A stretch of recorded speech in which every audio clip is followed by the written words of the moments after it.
So we'll go right to West Virginia.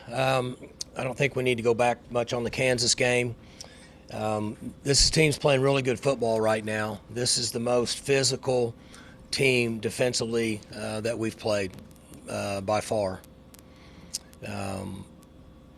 They could be the best 4-4 team in the country, particularly playing really, really well at home, playing good defense, very disruptive. And so we'll have to really have a good week of practice and have good plans on both sides of the ball, and get ready to go out there and play on Saturday afternoon. Is there anything you've seen from them on film, from early on film to this past weekend against Iowa State, that you can clearly see a big improvement from them? They've played well. They've adjusted and made some changes offensively. You know, they're wanting to throw the ball more, in my opinion, and that's where they've made improvements from an outsider looking in on some of the things they've done offensively. But they're very similar defensively. They've been pretty good defensively all year, and they're very disruptive. They're very fast. They're very physical, and they tackle well. It looks like on defense they still play a lot of stack, but then they get in nickel as well. And it looked like they made some changes, against Iowa State, just to absorb that double tight end offense. Yeah, Iowa State's a little different to defend than most other teams in this league, so they did make a few adjustments. But, you know, they're in a stack. Ultimately, they start with a 3 down. They're going to end up in a 4 down, though. Somebody's going to come from the edge or from the middle to end up in a 4 down defense with a variety of brackets and quarters and 3 coverages in the back end, a lot of different things in the back end, some trap corner. It's the same guys. 55, 90, 7, 6, 12.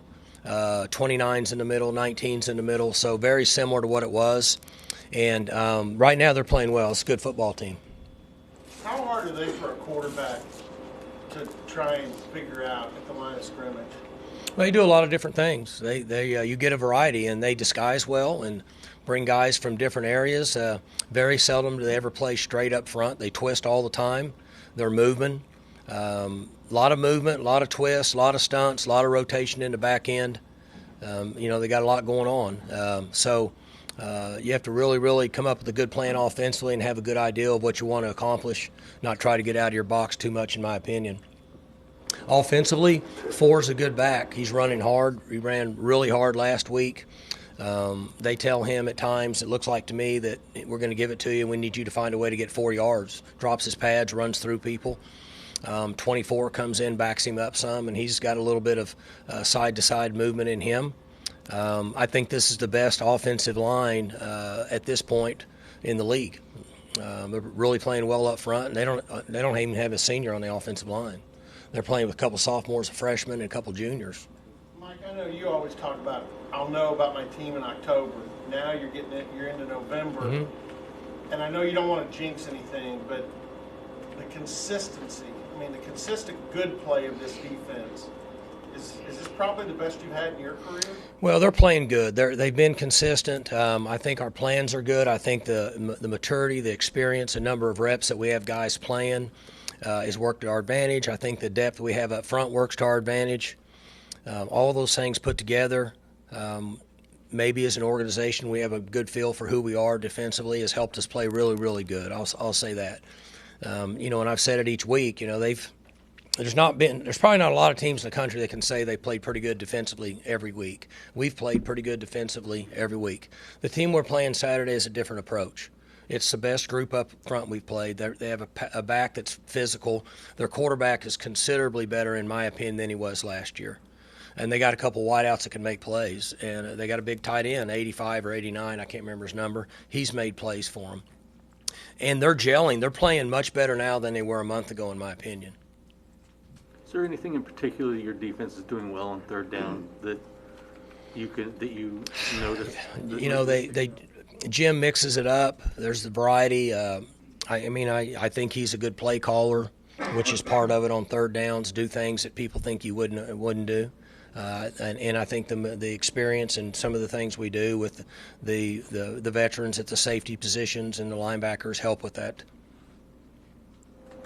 Mike, November typically typically is a month where you get a lot of tight fits, no matter what kind of season you play up until then. A lot of close games, toss-up games. Is this where the way you've been putting it all seasons, 4-quarter games? Is this where your success in those games really comes to fruition? Hopefully, this will be. I said it last week, and obviously I didn't think that what happened would happen, but nobody in here was willing to debate me on a 4-quarter game. This will be a 4-quarter game. We need to get to the fourth quarter with these guys. They're playing really good right now, and hopefully we can get in that position to where the experience that we've had in 5 or 6 games this year should help us. I would think, because we've been there, but we need to put ourselves in a position where we're in a competitive game in the fourth quarter. Is that as simple as maturity and experience that leads you to success in those type games, or can you put your finger on other factors? There's probably other factors, but maturity and experience late in games like that, where players can focus on what's going on and not get caught up in the moment, does make. I would say that's the majority of it, just in my experience. Mike, you got a really good team. You've had other really good teams, but when you reach a point in November, you're 11th or whatever you are in the polls, you got a chance to do all kinds of things. Mm-hmm. You just get a personal sense of, hey, we need to capitalize. This is prime opportunity for us. Well, what I told the team last night is the way that they've handled themselves and their commitment to each other and taking care of their bodies and their focus and discipline and their toughness and the way they've practiced have put them in a really good position in November. That's a fact. So the one area you have to be careful about now is human nature is to ease back a little because everybody's tired. Players are tired. Coaches are tired. We're into the 4th month now, and that's where you can get into some issues. So you have to push forward. If you've had a good season up to this point and you've had success, it's a little bit easier to get players to continue to work hard and have fun in practice, do the things that's necessary, focus, and play well on Saturdays. And I had told them, you're now in a good position. There's a lot of teams in the country that would like to be where you are. Does 2 things. 1, it doesn't guarantee you anything moving forward. But 2, it allows you to understand the importance of continuing on to give yourself to play the best chance to play on Saturday at a high level. And so that's kind of what I told the team last night. Mike, 2 things. 1, because of the way the game went Saturday, you had 86 players is what I counted that played. Mm-hmm. Guys got to rest some of the starters. Did you notice that in practice? Because you bring them back on Sunday. Did you notice a little pep in the step? And especially the guys that got to play for the first time, that's usually a pretty good momentum thing or attitude thing when those guys get to play. Well, they're the guys that we've practiced through COVID. It's what COVID taught us. And then we continued in the spring and continued in the fall. And so those guys, the third wave of guys that got to play in that game have had more reps than any third wave group of players in the history. Well, I shouldn't say history. It's not been that long. In my 17 years here. And so when we put them in there, we could function a little bit. I thought that the second wave of guys that went in on both sides of the ball functioned really well. And the reason is because they've had just as many reps as the first. The thirds are cut back to about 50%, which normally the thirds would be about 5%. So if you watch the sidelines during the game, I don't know if we talked about this or not, but if you watch the sidelines during the game, the players were excited for the other guys all the way down to the last second of the game, which tells you that we have a good chemistry amongst the group, that we have a good culture with our team. They care about the other guys making plays. And you would see it all the way from Spencer and Malcolm Rodriguez all the way down to freshmen like Gunner. That he was excited that his buddies got to play in the game and got to do things that were positive. I kind of watched everybody, and so that's a good thing. The other thing is, for the second time, they did this last year, this day off, like you'll have tomorrow throughout college athletics. It changes your schedule. And I know you hate to change routine, but because you've done it before, you feel better about it. Oh, I mean, I guess. I don't know that I ever feel better about our routine. So we practice tonight. We'll end up to about 2 hours and 20 minutes short of preparation for what would be a normal Tuesday based on the adjustments we made yesterday and then backing things up today. But we still can't gather those 6 hours back. We're still a couple short. But we've worked hard and we're all pushing to try to get accomplished what we would get accomplished prior to tonight's practice, which would normally be a Tuesday. So it's a big push. That's why I was a few minutes late. I was in there watching tape, and I didn't realize it was 12:01 when I looked at my clock. Danielle's not here to remind me, so I was stuck on my own. But the point being is that we're going to be about 2 hours and 20 minutes short for preparation for tonight. But the players have been around the facility spending time here today, so I asked them yesterday to try to make up for it, try to get a good quality 40 minutes of video watch without your phone, and try to focus and absorb some information so your meetings can be very productive today for tonight's practice. So, we get Tuesday off, but we don't get Tuesday's practice back. That's tonight. So that's important for the preparation. You mentioned the sideline hype. Who's the hype guy? Did you notice anyone specific? Well, I noticed all of them. So Tyler Lacey and Spencer and Malcolm and Harper and Peel, that generation, okay? And then you can go down to Jalen, who just showed up here, and then some of the sophomores, a couple years behind, and then some of the freshmen, as I mentioned, Gunner and his group. So all levels were excited for everybody that was getting in there playing, and that's kind of what I noticed when I just kind of watched everybody, because they all kind of pawed up together based on their years that they've been here.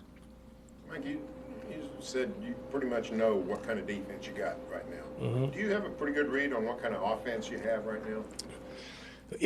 Where I mentioned after the game Saturday night that I felt better last week, and I know that I'm not trying to, Kansas obviously is not playing as good as they would want to, but we still played better than the opponent that we played. You see what I'm saying? Because we've had some consistency in who's at which personnel for now about 2 weeks, 3 weeks. That's helped to our preparation. So we're not there. We've got a ways to go, and we're going to need to find a way to score more points than we've been scoring, take away the Kansas game, in order to win out here on the road, because they're going to score some from what I see. Their offensive line concerns me, their back concerns me, their quarterback's playing better, and their wideouts concern me more so than what it has been in the past. He's doing a good job out there. So offensively, we're going to have to continue to improve and find a way to generate enough points to fight them off at home and put ourselves in position to, when the clock expires, that we can find a way to have one more point than they do. We started last month talking about Spencer's 3-interception game against Baylor, and then he closed out the month with 3 pretty clean games. How did you see him kind of elevate things, and how does that impact where the offense is now? I think the consistency in our personnel's helped him. We're healthy now for about 3 weeks in a row. We've improved a little bit up front. We played pretty good. The last, if you just take the last 3 games or 4 games, overall the offensive line played pretty good in all areas. There's been times we maybe weren't as physical as running as we wanted to. The second half of Iowa State was an example of that. There's times maybe we didn't protect as good as we should have. But overall, they've improved. And then we've had consistency on the health of our skill players. And that's going to allow him to play better and be in a comfort zone. You kind of mentioned the importance of watching film this week with less practice time. I think Tanner McAllister was talking to us a few weeks ago that he's gotten better at watching film since he's been here. Kind of how does that experience, how do they get better at watching film, I guess, as they gain experience? So their coaches are responsible for giving them the information at the first of every week of what they want them to see and watch, and then where that's located in there. Everything's technology now. Don't ask me how it works, because I don't know. That's why I use one of those instead of one of those, is because I can't figure that out. But these guys know how to do all that. They can whip through the computer. They get in their hot box or hot locker or whatever y'all call those things. They look for whatever their coaches have left for them, and they study tape, and they understand to turn their phone off and really focus on what they've been told to focus on Sunday night, Monday, Tuesday, Wednesday, Thursday. And that should give them the information that our coaches feel like is important for them for preparation. So we lay out, technology does allow you to lay everything out there for them. If they're willing to do that, most of us now are at week 9. Yeah, because we're 7-1, I think. So we're at week 9. Pretty much everybody's who they are now. So nobody's going to really make a drastic change in any of the 3 phases at this point, because we don't have enough practice time for that. So if you're willing to study tape, then you're going to know what's going on. And so it's basically up to you as an individual. The smart guys that get it, that are experienced like him, he's been here long enough now, he knows the importance of it. And that's why they do it, and that's what he's referring to when he talks about he now knows how to study and watch tape, not just like watching a picture. He's watching specific things that can help him get tipped off during the game. Is that an underappreciated part to the experience you have, particularly on defense? Underappreciated by Yeah, I guess the public. Yeah, not a lot of people are going to think about, oh, they're watching film better than they have. Right. It's a big part, and you see things. You see it a lot on TV in the NFL with quarterbacks, but there's a lot of defensive guys that do it. They see route splits. Is he wide? Is he tight? How's he lined up? When he comes off the ball, where his eyes are, what his footwork is, what his stance is. There's a lot of keys and tips in football because all of us are creatures of habit. We do the same thing all the time. We try to change it up, we end up doing the same stuff all the time. So there's a lot of things that are important for guys that are willing to put the time in and study tape, and it makes a big difference. And that's just people that are in the general public wouldn't understand that because it's too complicated. It's like somebody trying to teach me how to build a bridge. I got no chance, okay? And so these guys that study tape, it's an advantage for them. Mike, back to Spencer for a second. Does the defensive consistency take some of the pressure off him to produce offensively, or is there always going to be, regardless, that kind of emphasis on the quarterback? That's just how it works in college football. Yeah, 100% the defense has kept him floating and kept us floating offensively, no question. You guys, most of you guys in here, other than the young people, have watched our teams for 15 years, and so the game feels differently now when we're playing, right? Normally it was you hold your breath all the time and try to score as much as you can or as fast as you can. So it has to help him from a pressure standpoint. Quarterbacks are always going to be under pressure, but there is some of it that's removed based on, hey, the defense is playing pretty good. If it doesn't work out and we punt, it's not that bad an option. Mike, a week ago, I was surprised when Tech fired Matt Wells. I was stunned yesterday at the Gary Patterson news. Is something going on where schools becoming less and less patient? Well, Matt's 2.5 years in. He's 5-3 this year. Gary Patterson's got a statue in front of the stadium. I think the way you put it was exactly the same way I felt. I don't know the inside of what's going on. I have not talked to Matt, and obviously I haven't talked to Gary. At some point I will. We never know what goes on in the walls of some people's houses, other people's homes. But I was surprised. The team I'm watching on tape is a really good football team. Okay? And they beat them. Maybe they weren't playing as good, or maybe they played at home, whatever. They still beat them. So I was, I don't know what's going on with Kirby. But I was surprised, yes. I think it's fair to say that. And when they texted me last night, I was kind of shocked. That was a shocker to me. So I don't know what all is going on. I know that forever, Coach has pretty much lived on a hot seat. And then the last 4 to 6 years, it's kind of changed. People were kind of hanging with people longer. And then obviously there was some quick turnaround this year with some of the things that have gone on across the country. I'm a coach, so I see the other side of it. It's like what's going on with Mark Stoops. Mark was after year 4 or 5, and he was like 12-39 or something, and they said, well, we're going to stick with him, and it's worked really well for them. So you never know what's going on in other people's worlds, but I was surprised myself. It seems to me just financially it's bewildering because you got COVID, you got, in the case of those two schools, Big 12's finances are uncertain going forward, and yet write a check and move down the road. Somebody probably wrote a check. What you're saying is correct. And again, I don't want to speak out of turn. I don't know what's going on, but I'm going to guess that somebody, in most cases, that check's not going to come out of the budget because you can't answer for it. Their budgets are going to be very similar to ours, and you could bring Chad over here and ask him. I doubt he can drop however much it cost millions-wise because we're still trying to make up for COVID. We still have people that haven't been paid for COVID. It's a tough situation. So, Tech's a public school, so you'll eventually find out the information. TCU, you might not ever find out because it's private, but I doubt that came from their budget. What kind of worry less about venues where you play? You played night at Boise, in Austin with Pat Howell, Iowa State, rushes the field. Now you go to Morgantown, which is going to be pretty tough. Does that concern you at all because your defense is so good, or because you played in those venues, you think you kind of face pretty much everything you're going to see on the field? The maturity that we have lessens that with the experience that we have players-wise. I don't think it affects our guys. You know, maybe they'll go out there and play poorly defensively, but I really don't think that the venue affects them much. They've got a really good atmosphere out there. What you're saying is correct. I don't think Spencer cares where he plays. I don't think Jalen Warren cares. You know, I don't think it affects him as much with the maturity of our team. What concerns me more is the way their team is playing right now. And then can that generate excitement in that stadium? That concerns me more.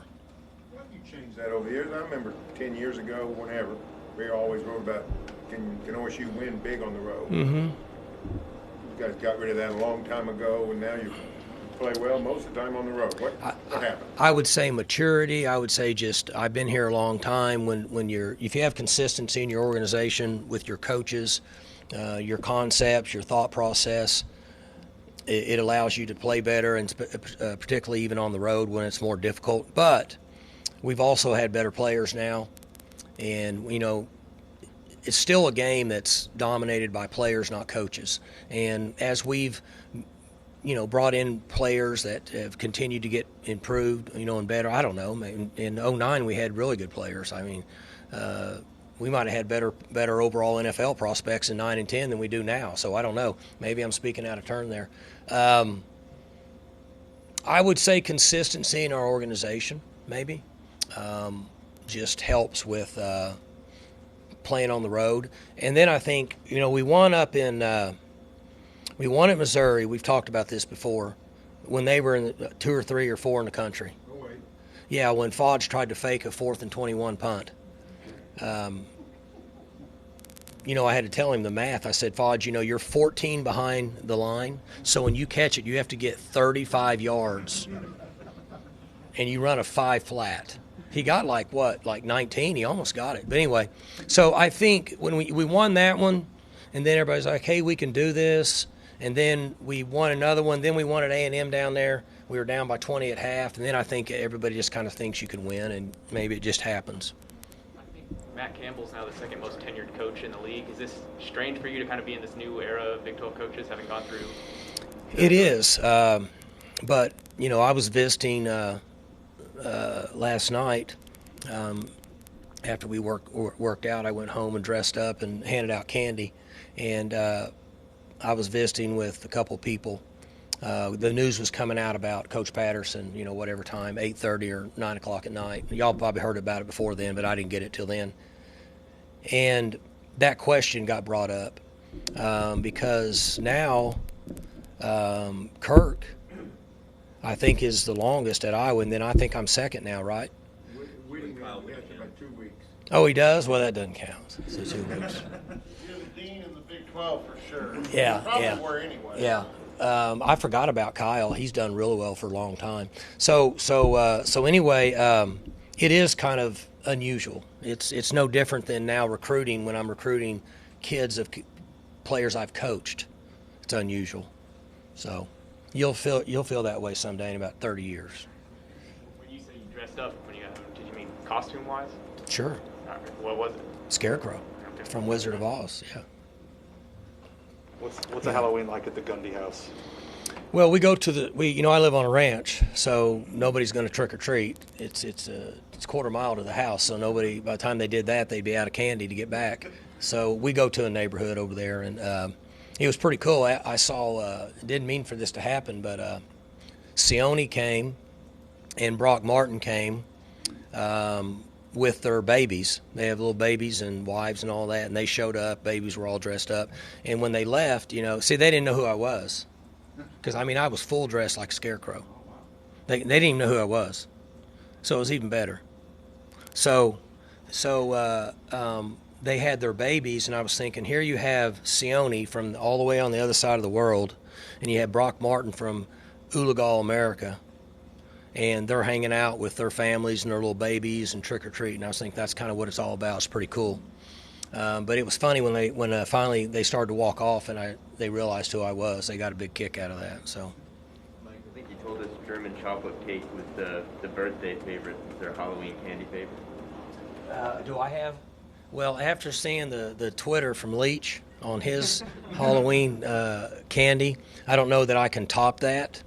But one thing I agree with Mike on is I am not a big fan of candy corn. But anything else that's got chocolate in it, I'll eat it, or caramel or whatever. And he mentioned the sprees from a box. I like sprees from a box. I just haven't been able to find them because he said he goes and gets them at the Dollar General store. We don't have that around here. If we talked about obviously Gary Patterson and Matt Wells, obviously the coach of Washington State was fired for a different reason earlier this year. And OSU just a few days ago announced their kind of vaccine mandate for all employees. Coaches are state employees of the university. Did you get a chance to think about that? Well, think about which part? Think about kind of I think you said you're vaccinated, but I'm wondering for your staff and things, do you have an opinion on Yeah, that? so I believe everybody has a right to whatever they want to do, but I also know that I work for a state university, and so there's people that can tell me what to do. And people above me that can make decisions, and whatever those decisions are, I have to follow if I want to be employed at a state university, whether I agree with it or not. But I'm not afraid to say that I believe people should have a choice to do what they want to do. But, the president, she's put in a tough situation. When somebody calls you and says, we're going to cut your federal money off, or you need to be vaccinated. I mean, I don't do the budget over there, but I know $90 million is a lot of money for this university. And so whether you like it or not, you pretty much have to put something into place. And that's why that email came out last Friday. So there's no right or wrong, right? I mean, it is what it is. If I'm a state employee, so there's people that can tell me what to do. Coach, there have been several potential targeting penalties, like Trey Sterling at Missouri State. What are your thoughts on players being sidelined for 2 halves after that penalty? Do you think the punishment kind of fits the crime? So targeting has been a very positive thing for college football because their goal originally was the safety of the players, and it has considerably changed violent hits, particularly in the secondary where wide receivers are reaching for a ball and guys hit them and can hurt people. And so it has worked for what they were trying to get accomplished. It is one of those rules that I'm not a big fan of because human nature and human error can really be a factor in the decision that's made. And that is a big decision. One, you have 15 yards, and two, you could have a good player or any player out of the game or potentially out for the next game. So that's back to almost your vaccination comment. There is no right or wrong. It's just a part of it. There's just so many moving parts, and it's really hard. They are reviewing it, but there's been times that the reviews don't make any sense to me either. And I don't know the rule the way I should know it because there's too many moving parts. But they tried to make the game safer. They've accomplished that. Let's put it that way. Sometimes can it be a difficult situation for a defensive player? Sure, because you're fighting for your life. You're just trying to get there. You're trying to tackle a fast guy in space. You're going down to tackle him. He lowers his head. You lower your head. We have a collision. You're out of the game. And really, you're just trying to play football. So there's a difference between that and then what the rule is intended for is a defenseless player. And so that's where you have an issue. But overall, they've accomplished what they wanted, and I agree that it was good because the safety of the players is very important. Mike, I don't know how much you saw video board wise, did you see Colin Clay's little brother Warren? Yeah, they showed that, yeah. That's pretty awesome. In fact, I think our people are wanting to do the podcast or something. Somebody's wanting to do a podcast with the both of them, which would be pretty cool. Yeah. And they had a nice little, I saw a little bit of a race down here in the end zone. That was pretty good too. Pretty good entertainment. It's almost like a minor league game, minor league baseball. So, Mike, you were the first guys I ever heard to say Cooper Rush would play in the pros. That's 5-6 years ago. He was Central Michigan. I guess you were right. You were watching last night. It was pretty good. Yeah, I didn't get to see a lot of it. I was handing out candy. but I did see after I saw when it was a tie game and Minnesota kicked a field goal, and then after that I saw it. But you could tell by watching tape on him, he's a good player, and he's accurate and has a quick release and not scared to throw into tight coverage, which is what they look for in the NFL. He's been in the league now, 5-6 years or so? Doing good, yeah. He's a good player. Yep. Anything else? All right, guys. Thank y'all.